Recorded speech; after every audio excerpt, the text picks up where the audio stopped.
This is the final formulation of the linear reservoir, and we cannot move forward further with the integration unless we specify the form of RT. So if we give to RT an analytical form, then it may be possible to finally compute the integral. But we did some integration. We moved some steps forward, but not completely. We still have an integral there.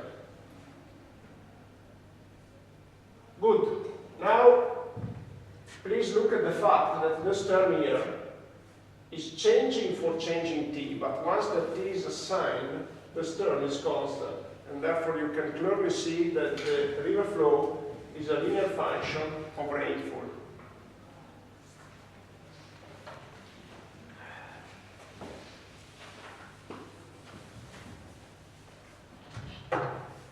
Now, the question is, do we have some means to conclude this integration?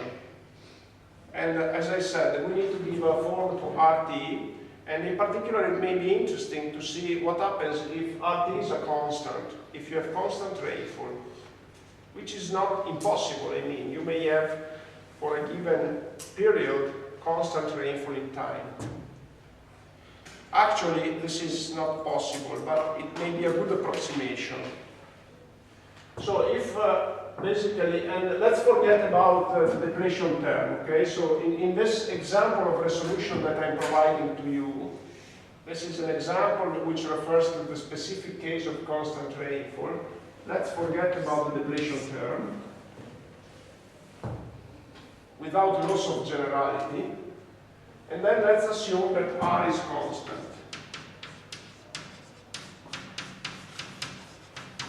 Okay, at this stage, if R is constant, we can write Qt. We can bring R out of the out of the integral. So basically, if R is constant, we can write Qt is equal to R times the integral between 0 and t of 1 over k e minus tau over k in the tau.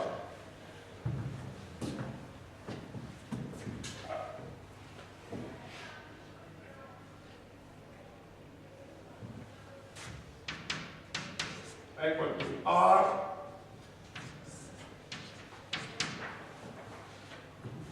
times the result of an integral computed between 0 and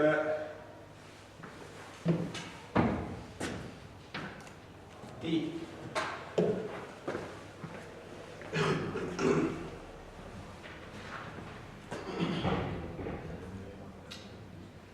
So basically,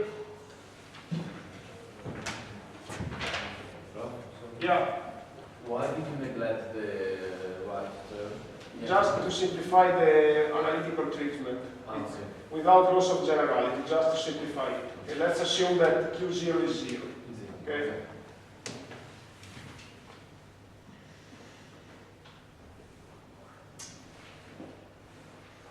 Okay. Now we have to compute this integral, and let me try to compute it. So this should be e to the power of minus t over k. Let me see if like this. Okay. Just 1 second. It's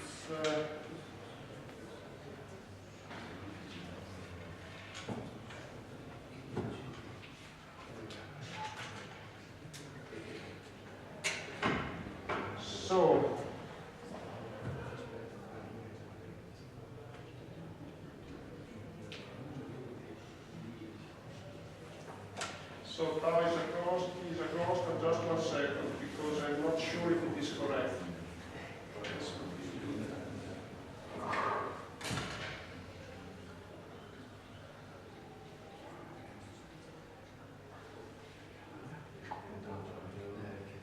Okay, let's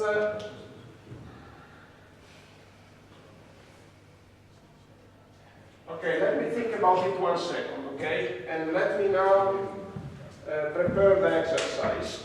Okay, while I introduce the exercise, let me think at it 1 second, because there is one issue that I don't remember that I'm sure I need to discuss with you.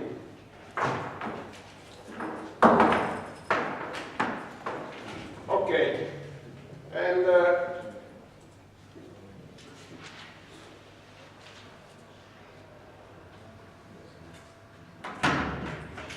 now one important thing.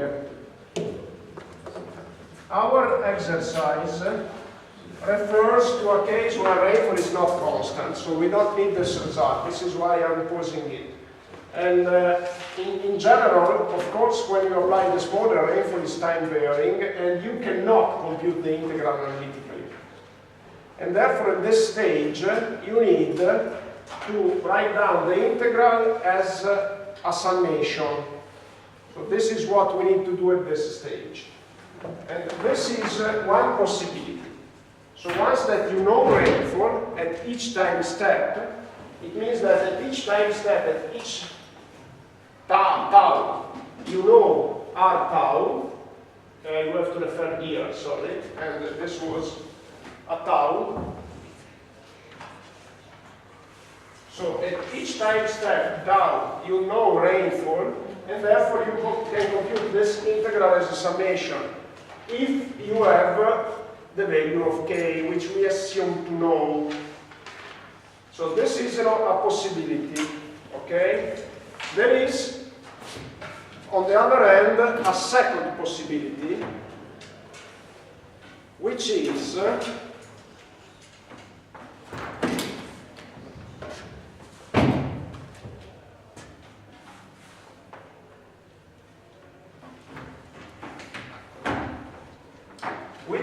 to start with the numerical integration from the previous form of the model. And I'm explaining to you soon what I mean. First of all, let me see if I can get a connection. Okay, here we need to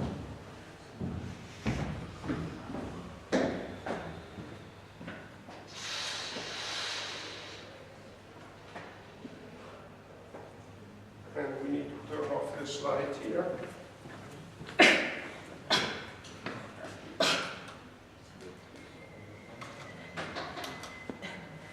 Okay, please don't sleep.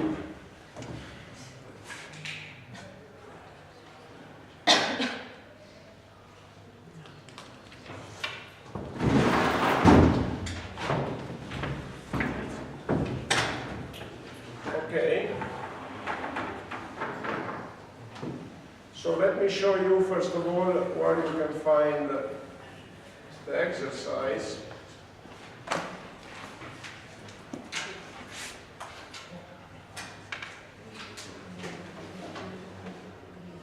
So basically, you have to click here, text of the exercise, application of the linear reservoir, and then let's read it. It's very simple. It says basically that you should take rainfall data, and also this file contains evapotranspiration data, this link, and you should assume that the runoff coefficient is equal to 0.5, and then I explain to you how can we apply this assumption in practice, and then it's required to model the rainfall runoff transformation for the catchment, which has a given area of about 1,200 square kilometers, by applying the linear reservoir method. And there is a note. Note that evapotranspiration data are included in the above file, which are not necessary to apply the linear reservoir if runoff coefficient of 0.5 is assumed. So basically, the evapotranspiration data can be ignored. Now, let's look at the data. Here you can see, sorry for the heading that is in Italian, you can see that the left column is rainfall data, the right column is evapotranspiration. Now the first question is how to upload this data in R. And probably, I assume that you didn't learn how to upload external data in R last Friday, so I need to start from this. And basically, first of all, what we need to do is to save this data file as a separate file. And therefore we can click with the right click of the mouse and save link as. And I save it on my desktop, and you see that this file is a txt file, txt. So basically, what is a txt file? It is a text file. What does it mean? This is an important specification that you need to learn. A text file, the text format is a kind of universal format, can be read by any program that you may use.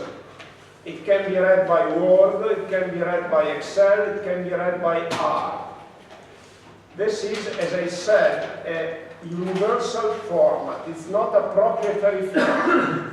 What is a proprietary format? It's the format that Word uses, that Excel uses. So if you save a file in Word, you cannot upload it in Excel unless you convert it in some way. And if you save a file in Excel, you cannot upload it in R.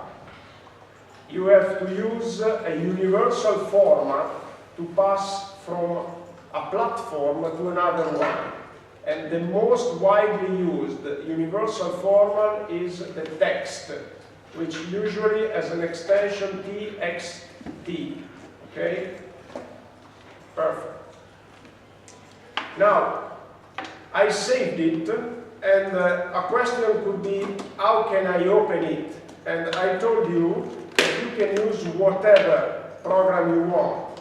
Usually, if you are using, I go to get the file, it's here, it's this rain evapo.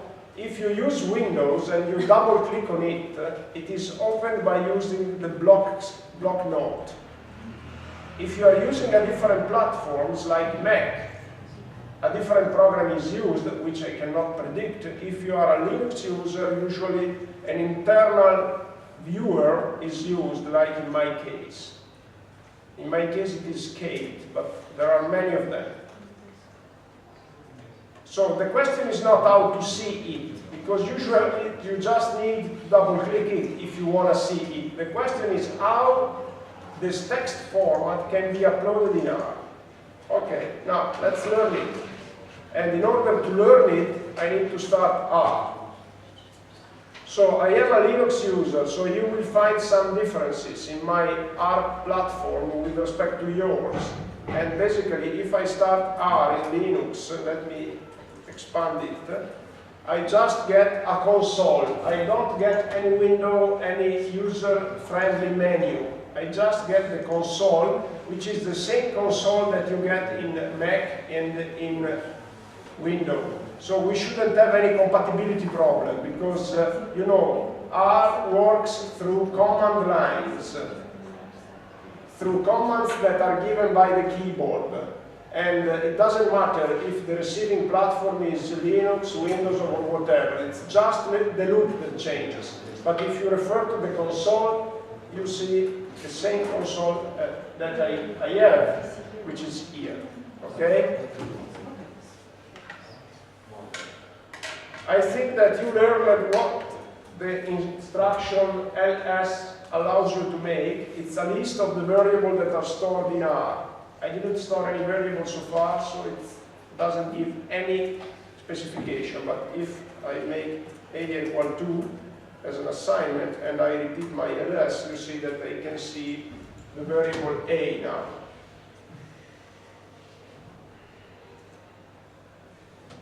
Okay, now, did you learn how to use the instruction scan? Probably not. Last Friday. Okay. The instruction, the function that is used to upload external data in R is called scan.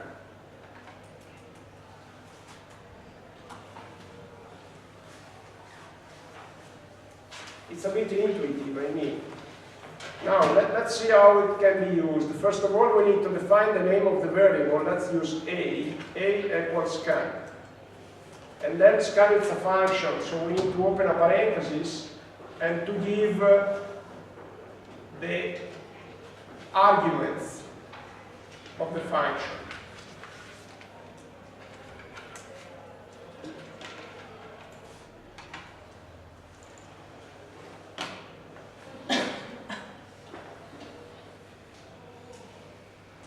And the argument is, first of all, the file name.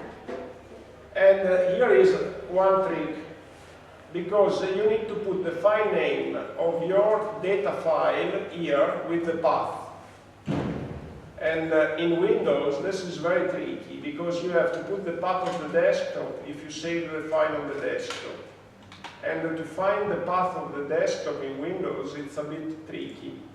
And I can't help you much in this, because I don't have a Windows PC to use and to show you. But basically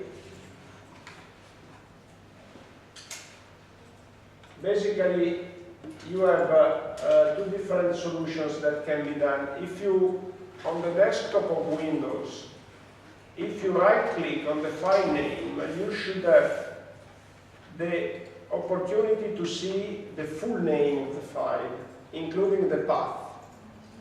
And the path should start with something like C, double comma, or I don't know to say due punti in Italian, it's, and then double slash, and then documents and settings, something like that. Okay?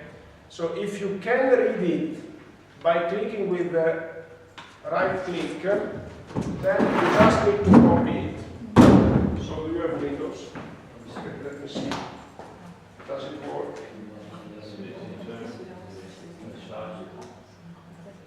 Okay. So properties. Okay. So right click and then select properties, and then you see the full path. Okay. Problems? Now I write my full path, but in my case it's very easy. Okay. So it's not really meaningful. One thing, when you want to complete an instruction in R, probably Emanuele told you, in this case the file name, I just put the R, and then with the tab, it gets completed. Again, I write the first letter, and if the file name is unique, starting with R is unique, then I push the tab, and that's it.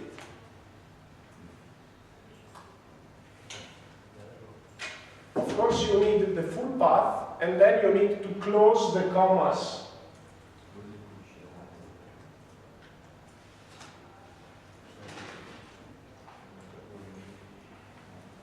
Now, excuse me? yeah. The blank space is a problem if my folder has a blank in the name. Shouldn't be. Try. No, the blank spaces shouldn't be a problem. Otherwise, if they are a problem, I think no, shouldn't be. Lo carica. It is uploaded or not? It is not uploaded. Okay, let me try.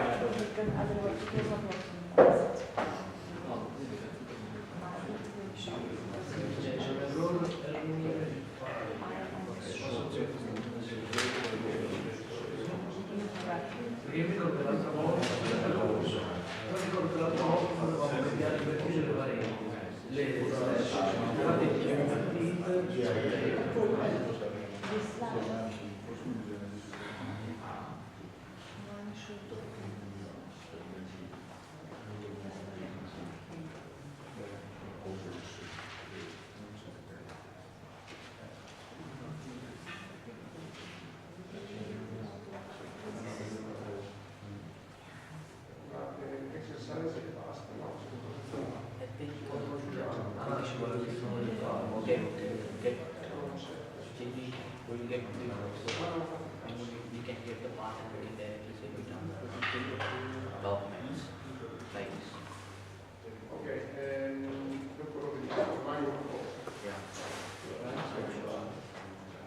First of all, two things.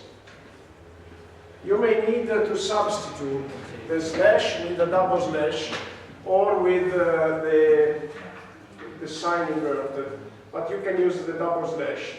Second thing, it doesn't upload the file in this way because you still need to skip the lines where you have the text. You may remember that the file, if you look at it, there are 3 lines to be skipped before the numbers. So this is important to specify. So you have to put skip equal 3. Now it should work, and if it works, it tells you how many items were uploaded.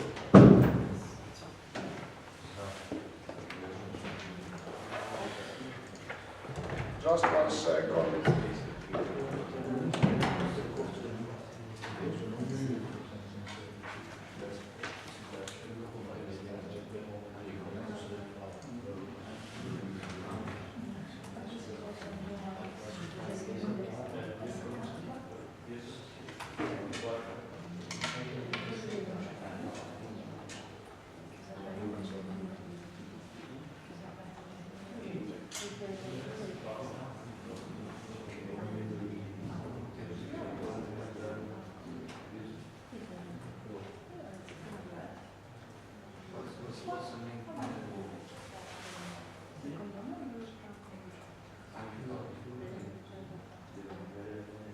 Just 1 second that I see if I can find.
Who is still unsuccessful? Raise your hand. Okay. Keep trying, and I'm looking for.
This way about the text should be here, just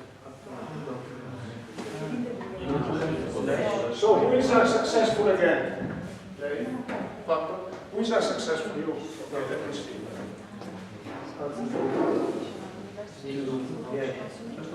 Slash again. Okay, after ring dot text.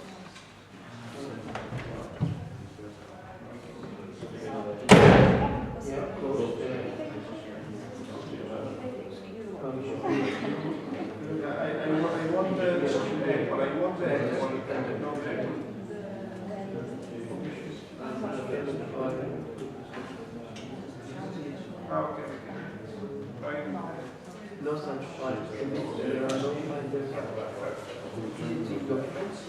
So, other are successful? Okay. Fatto? Okay? So everybody's okay now? Okay, almost there.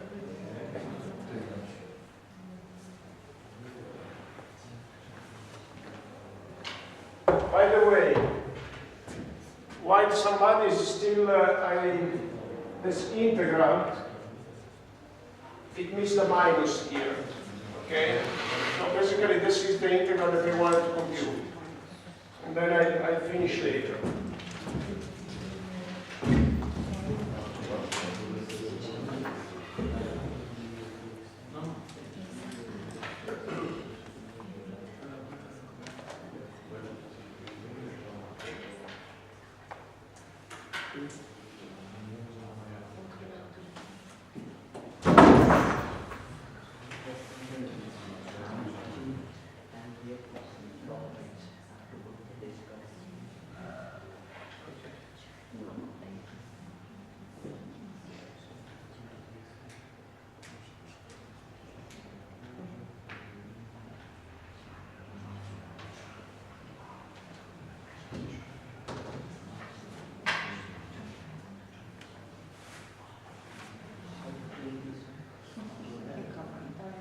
So basically, it's okay? No. Ancora no.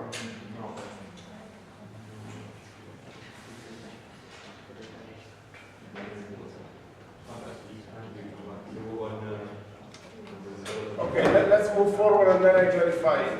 So now, we almost all, we got to this stage where we uploaded the data, and you see that the data are 7,520. And the reason is that these are hourly data for 1 year, and hourly data for 1 year for 2 variables, if you compute plus 24 hours in a day, times 365 years, times 2 variables, the result is 17,520, which is fine. Okay? Every time that you upload the data, any check that you may make on the correctness of what you have uploaded is recommendable. There is still one problem to solve. We uploaded rainfall and evapotranspiration data, and we need to separate them because these data are uploaded in just one vector. We don't need the evapotranspiration data, so we need to separate them. Now, how can we separate them? First of all, let's look at how the vector is composed, because if the first 8,760 would be rainfall, and the remaining data, evapotranspiration, is easier. If it was uploaded like first half of the vector, rainfall, second half of the vector, evapotranspiration, it would be easier. But if you look at the file, it's this one, you see that along one row, you see one rainfall, one evapotranspiration.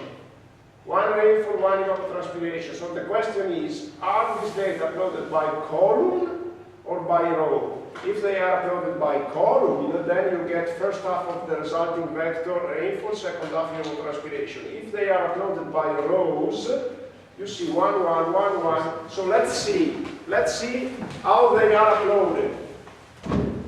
And so let me visualize 10 of them, just to see how they are. And the way in which you visualize part of a vector is the one that I show you here. So, if you want to visualize the data from the first position to the 10th position, you just put the name of the vector and between squares 1 and 10. I don't remember how to call the punctuations in English. How do you call this symbol in English? Is double comma or what is that? 1:10. Sorry? 1:10. No, semicolon, Mr. Sambo. Semicolon? Semicolon, okay. Semicolon, so 1 semicolon 10. And what you see is the first 10 numbers if you press enter. And unfortunately, you see that you have indeed one rainfall, one evapotranspiration, one rainfall, so this is a bit of a problem.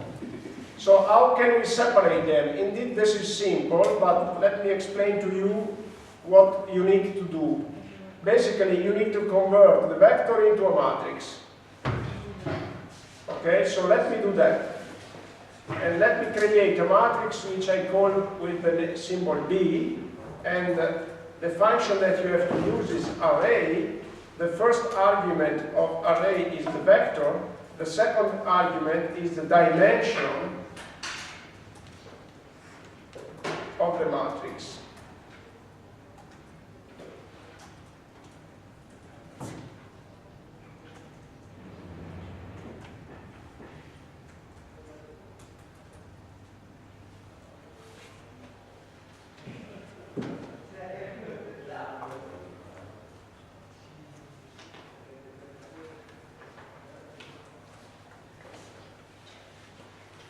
Okay, perfect. Now, let me clean the screen. So this is what I did. Now let's see if we get part of the matrix if we solved our problem. So let me just do that.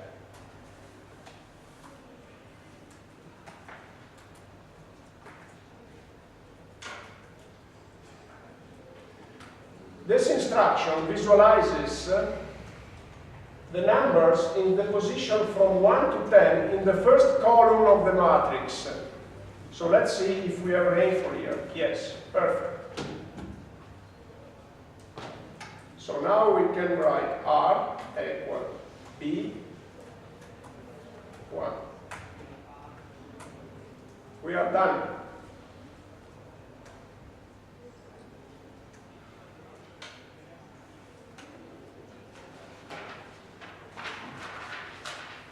And you may check.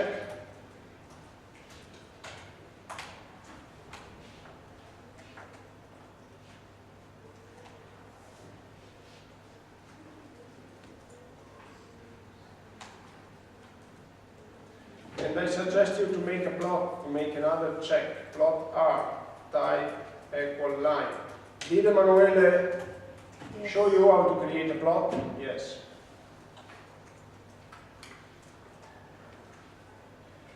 I just want to show you the plot. Perfect. It looks like a rainfall series.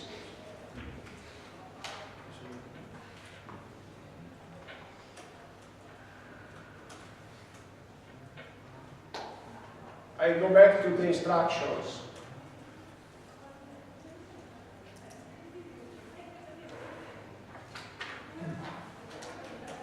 As I said, it looks like a rainfall series. This is fine. I mean, every time that you use data, I suggest you to make a plot and to look at the data. Because in this way, you realize what is the face of your data. And you see if there are outliers, if the data are unreasonable, if there is any reason to suspect that something goes wrong with this data. This is something that you should always do. But you know, these are hourly rainfall data. I think that the order of magnitude is fine. So this is fine, I mean.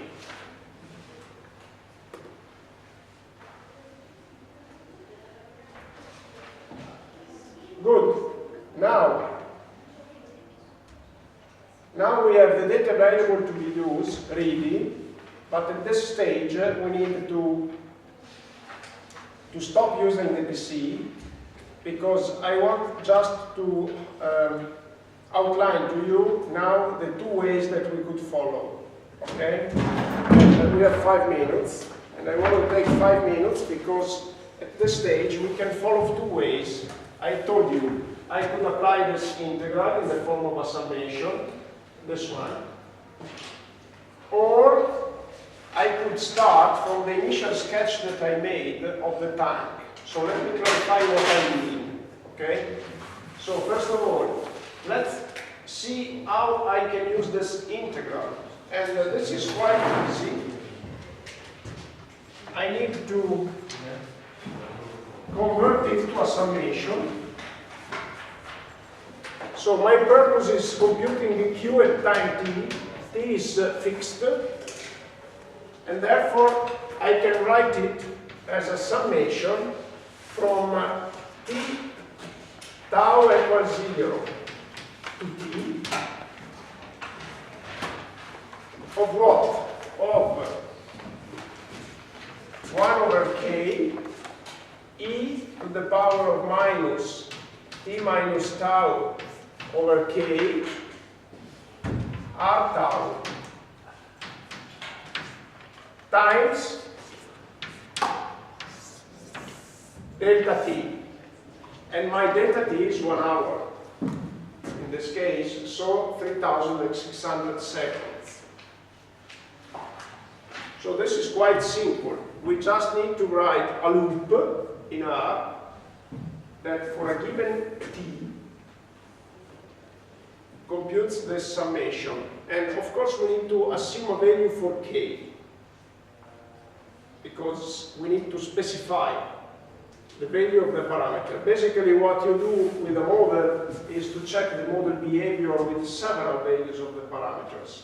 But let's say, to start, that we need to assign a value to k. Once that we assign a value to k, everything is known in this summation. The only problem is how to write it down in R, and we will